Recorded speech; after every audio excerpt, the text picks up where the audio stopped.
This one is to tap on body shame, and it's a request I got many, many times. It's even more intense since I did it many years ago,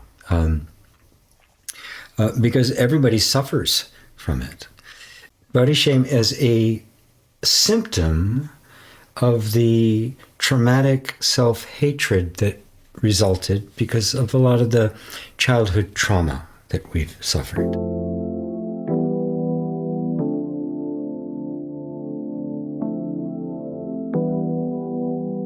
Hey everybody, GP here, back, the Tappist monk.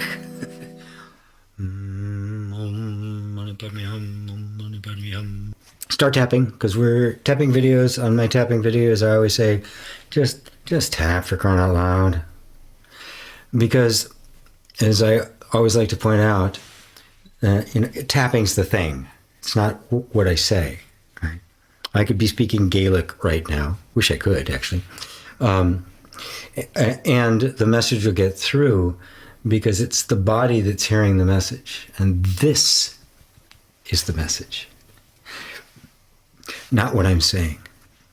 That's why it'll work on children. I have dog friends that every time I go visit them, they stick their head under my hand because I tap on the head and they feel it immediately. This one is to tap on body shame, and it's a request I got many, many times. I did one a long time ago, and I thought I would do one again because it is such a relevant one for people. And it's even more intense since I did it many years ago, because everybody suffers from it. And it's even worse now because of the increase in obesity, the decrease in nutritious food, the advertisement for food that is horrible, and just the absolute confusion about what's nutritional and what isn't, and also just kind of the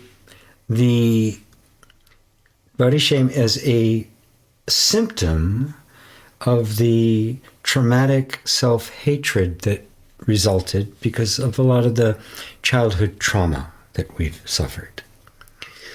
So you keep tapping even while I'm talking, because I may, and because this wasn't directly in response to a question, keep tapping, that I got. It's just I went back looking at some of the old ones and I felt this one should be updated, partially because I've better hair now. Body image.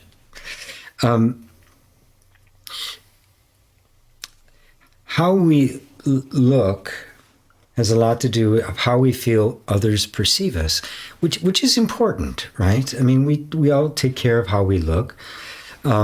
We are concerned about how we look. It's very important. It's important for work. It's important for presentations. I mean, look, I spend some time, sitting on the couch, the red here in the right place and the flowers and my little wire tree here and the candles and the like. Even the microphone, it's a nice looking microphone and the like. I've got lights around me and stuff. I took some time to make this setting look attractive, right? Because I want people to look at it and not be distracted. I want them to hear the message. And I put on some nice clothes, a nice shirt. It would blend with the background and like and not be distracting, but also, right? I mean, so we care about these things, right? You don't go out on a date, after you've been to the gym all sweaty and the like. So it does matter. And when we feel very uncomfortable, we feel out of sync with ourselves, we don't feel at home in our own skin, it's really quite disconcerting. So there's nothing wrong in feeling like our appearance matters. It does. Right? So first off, a lot of people say, well, it shouldn't matter. Well, maybe it shouldn't, but it does, right? There's a lot of things that shouldn't, but yeah, we should all get along, but we don't, right? So let's just start with what is rather than what should be. I think we'll all be a lot happier. So where does it come from? Have you ever met a little kid that had body shame? I haven't. I can actually remember incidences when I was a little kid, when I started to get it, right? My mother being offended. I remember once getting out of a hot shower, and just for fun, I laid my back on a heater, because we had these little heaters coming out of the floor, so my back was really, really hot. And then I ran out into the living room totally naked. I think it was about 5, to have the fellow who was going to be my brother-in-law very soon, because my sister was 13 years older than me, right? She was going to get married. I said, look how hot my back is. And I'm standing in the living room completely naked, completely innocent, right? And my mother, I could feel the shame. And suddenly I was very ashamed, right? Like Adam and Eve, suddenly I knew I was naked, right? Well, before that, I didn't, had no idea. My granddaughter is now 7, and she's just now going, I go by myself, Baba, right? Just now, like between 6 and 7, she's just now, it's privacy and that sort of thing. Before that, no thought whatsoever. And I didn't make a big deal out of it. It happened very, very gradually, very, very naturally. So you can see that we learn that. And she doesn't have that kind of shame, I'm glad to see. Her parents didn't do it. They're very open and comfortable about it. So now we can just start feeling into that. Right? So this sense of body shame, is not feeling comfortable in my own skin, that not really just loving my body.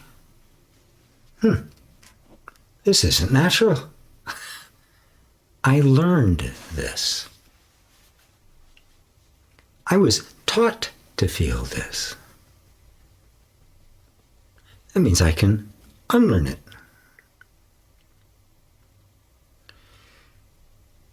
Thank God I don't need to know where it came from. I mean, I know where it came from. I was taught to not love myself. Not love who I was, not love what I liked, not love what I loved, not loved what I cared about. It all reflected in not what I loved, what I looked like. Too short, too tall, too big, too small. Lips too small, lips too big, eyes too small, eyes too big. Everything was off, and everything was quite right. Somehow my attention always kept being drawn to what was not enough, what was just not good enough. What if none of that was actually true about me? What if my body's just fine? What if there's actually nothing wrong with me? Oh God, that couldn't possibly be true. There's all sorts of things wrong with me. Well, yeah, I believe that. And there are some things I'd like to improve. But what if I don't have to have all these things improved in order to actually like myself? And what if the more I liked myself, the easier it would be to make those kind of subtle adjustments or big adjustments that need to be made?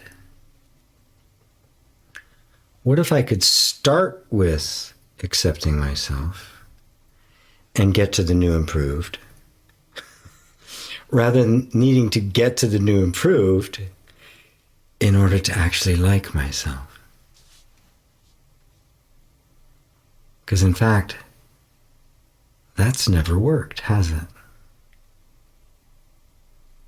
It's always never getting there.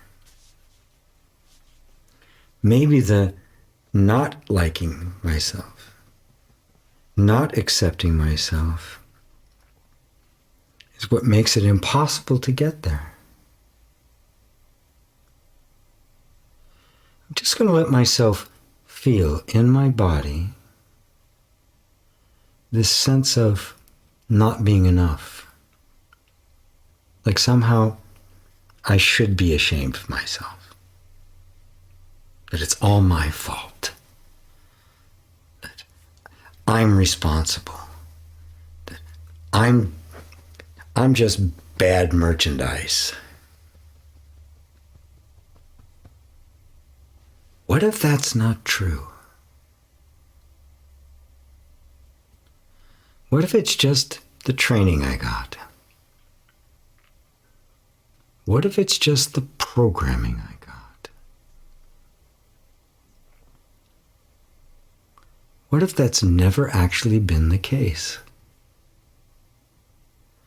What if I've always been okay just as I am? But I took on this idea that I wasn't, which set me on the track of perpetual fixing, which for some reason never comes to completion. And what if it never could? Because there's this underlying assumption that I'm just basically broken, that I should be ashamed of myself. I should be ashamed of my body. But you know what? If I am inherently broken, well, hell, that's not my fault either. If I was made this way, then, I don't know, it's God's fault, or the universe, or nature, or DNA, I don't know. Whoever rolled the dice. Any way you look at it, conditioning, nature, God, it's not my fault. Now, what if it's not even true? What if it's just this belief that came along? My parents believed it. They didn't think they were adequate. And they taught me to be inadequate. What if it's not true? Let me just play with that for a moment. Who would I be if it wasn't true? If I was actually inadequate, if I was actually adequate, and I had nothing to be ashamed of, what would that feel like?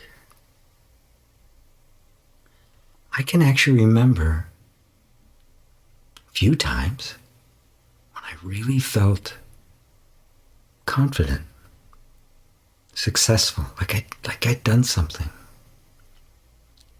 You know, short-lived. Mom or dad made little of it, or somebody made fun of me, and the shame kicked in. But I can remember a moment or two. Oh yeah, that was sweet. What if I could live like that? Proud of myself. Confident in myself. I feel kind of pissed that I wasn't taught to be like that. But, okay, I wasn't. What if I can train myself to be like that? I'm just opening up my whole nervous system, my whole body, to allow that in as a possibility. Yeah, it seems remote. We've become very well rehearsed at body shame, person shame, at not being enough. But maybe we can get just as good at body proud, at being more than enough, at being even happy, successful. I'm just going to let that sink into my body. Thank my body. My God, I've been through hell and back. And I have survived, more than survived. I'm still here, open to growing and triumphing. I thank my whole body, mind, nervous system. What a job you've done keeping me safe. 24/7 all those years. Until I could finally break through like now. Thank you for all you've done. Thank you for being so loyal. Thank you for being such a good friend. Thank you. I love you. Oof, take a deep breath. Close your eyes and just sink into the body for a moment. And do a little body scan. Just feel it all. I find right in this moment my toes my whole leg wants to go outward. My body actually wants to make some motions. It just knocks something over it that's got something in it that would stain. Thank goodness there's a top on it. But when that happens, I let my body do it. This is part of the releasing of trauma. Right now, it just wants to do things like this. And I'm on YouTube with hundreds of viewers, so it might, I'm out here in public. It's just you. So you can look funny as you want. Nobody's going to see it. But yeah, because the body's going to it's going to stretch, it's going to move. It can move in various strange ways. Let it. This is how it works. We're engaging the body in its own healing. And it's a brilliant, brilliant healer. Ready. Breathe. Don't forget to breathe. Something needs to shake a little bit. I recommend maybe just walk a bit. Right? Sometimes your body actually wants to run. Go ahead and do it. Even if you've never run in your life, don't overdo it. Drink water and the like. And by all means now, just put that body shame, bring that word up again and see if it's as relevant or as true for you now as it was. So, thank you all, my dear friends, for joining me in this. Till next time. Namaste.